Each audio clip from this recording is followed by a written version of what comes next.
It was supposed to be a quiet night. I was driving alone down the dirt road that led to a friend's cabin, in the middle of nowhere. The rain was falling heavily, and the constant sound of raindrops on the car roof was almost hypnotic. The only sound besides the rain was the windshield wiper, which barely managed to give me any visibility. The road seemed endless, just a tunnel of trees stretching forever into the darkness. The road was deserted, but the rain seemed to amplify every shadow and reflection, and I swore I saw something moving among the trees. Paranoia, I thought, trying to focus on driving. But the tension grew with each kilometer, with every flash of lightning tearing through the sky, briefly illuminating the desolate landscape. Then I saw her. Suddenly, a figure appeared in the middle of the road, just ahead of the car. I was forced to brake abruptly, almost skidding on the slippery mud. It was a woman standing there, completely soaked. Her hair fell over her face, hiding her features, but I could see she was barefoot and wearing a white dress that, with the rain, looked like a second skin clinging to her body. I rolled down the window a bit, hesitant, and asked if she needed help. The woman didn't respond. She just slowly lifted her head, and I could see her eyes fixed on me. There was something very wrong in her gaze, empty and intense at the same time, as if she was looking through me. With a shiver, I decided not to insist. I put the car in reverse, but when I looked forward again, she was gone. I didn't see her walk away or move to the sides. She had simply vanished. I should have turned around at that moment, but curiosity got the best of me. I got out of the car, with the flashlight on my phone trembling in my hands. The rain was even stronger outside, drenching me within seconds. The weak light barely illuminated the ground in front of me, but I took a few steps forward, looking around, trying to find some sign of the woman. And then, I felt something cold touch my shoulder. I spun around, but there was no one there, just the sound of the rain and the dark emptiness of the trees. My heart was pounding so hard I could hear it in my ears. I decided to go back to the car, but when I turned again toward the road, she was there inside the car, in the back seat, looking at me through the fogged-up window. My mind froze, and a wave of dread paralyzed me. She was sitting there, still motionless, with that empty gaze, her eyes fixed on me. As I took a step back, the car shut off. The lights went out, and the only sound left was the heavy rain around me. I ran toward the road, without thinking, with the torrential rain making each step harder. I didn't look back, but I swear I heard heavy footsteps behind me, muffled by the mud. I ran with no direction, just wanting to get away from there.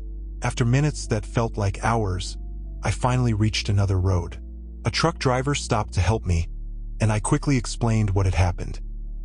He looked at me silently for a moment and, with a somber expression, said, "You're not the first one I've seen running like that on this road. That woman. They say she appears to those who are alone in the rain. Whoever sees her carries a part of her forever. Since then, I no longer drive at night, especially not on rainy days. But every now and then, when I glance in the rearview mirror, I have the impression of seeing a figure in the back seat, just watching me."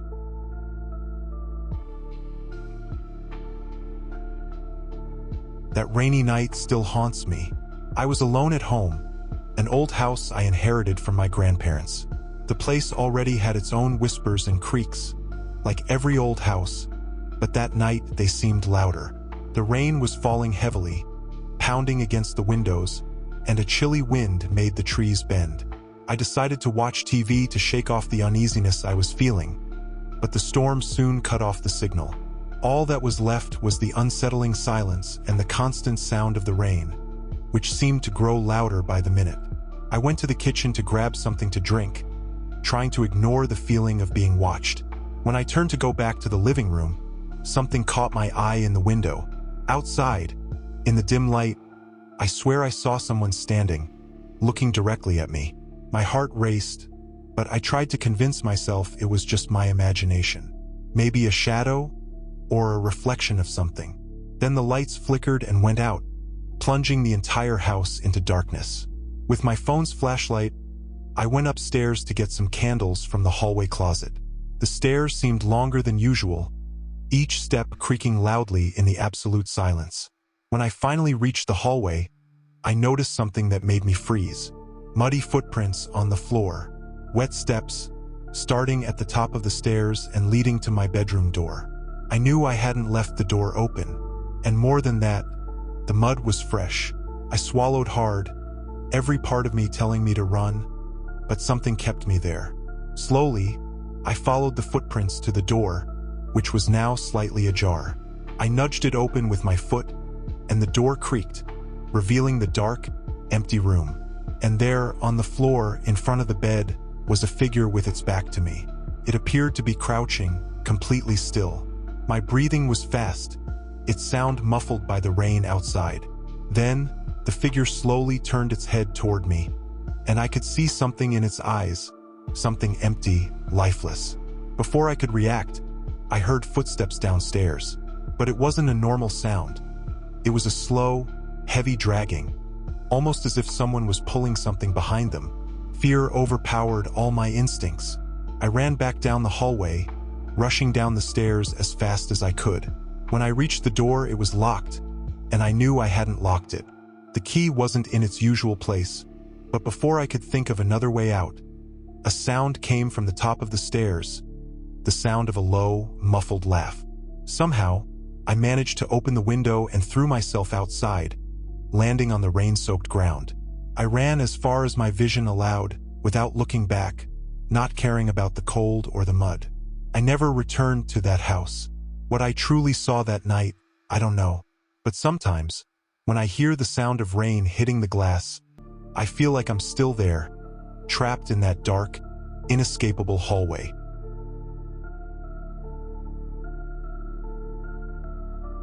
I had gone downtown to take care of a few things, but a meeting ran much longer than I had expected.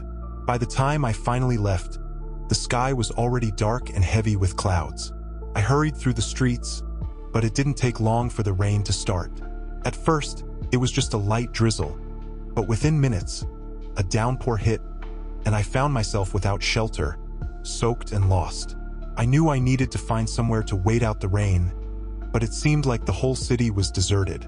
I tried to follow a few streets I vaguely remembered, but the farther I walked, the less familiar the path became. The intense rain turned each corner into a maze of puddles and distorted shadows. After a while, I spotted an alley with a small awning where I could at least try to shield myself. I approached, and only then did I notice someone was there. A man in a hat and overcoat stood with his back to me, apparently staring at something on the ground. He didn't seem to mind the rain, which streamed down the brim of his hat. I found it odd, but I kept walking, trying to ignore him. Then he slowly turned around. I wasn't sure what I expected, but the face I saw froze me in place. His skin was strange, far too pale, and his eyes had a nearly sickly gleam. Without a word, he extended his hand, pointing to the end of the alley. For some reason, I followed his gesture with my eyes and saw a rusty iron gate. Something inside me screamed to leave, but my feet felt glued to the ground. The man stared at me, and his eyes held a void I couldn't comprehend. With nothing else to do, I took a few steps toward the gate, hoping he would simply stop staring at me. When I finally touched the gate, it creaked open, revealing a narrow, dark passage. At the far end, I could see a faint yellow light, like that of an old lamp. The sound of the rain muffled everything around me, but I could still hear the metallic sound of the gate closing behind me. When I looked back, the man had vanished. I followed the narrow path, trying to ignore the smell of mold and dampness. The faint light guided me, but with every step, I felt more uncomfortable. It was as if the air was getting heavier, as if something invisible was watching me. The corridor seemed endless, but suddenly, the light went out. The darkness was absolute.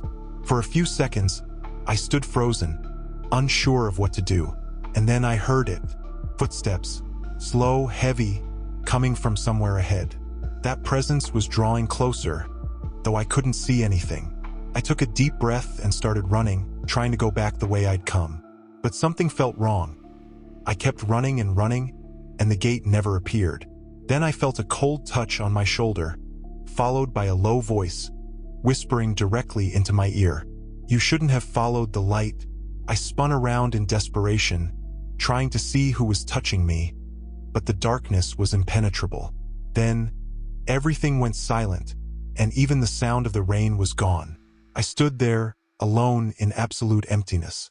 I don't remember how I got out of there. The last thing I recall is waking up lying on the sidewalk in the morning, my clothes still soaked from the rain. No one believed my story, but every time I'm alone, especially on rainy days, I have the feeling that figure is nearby, watching, waiting for me to get lost again.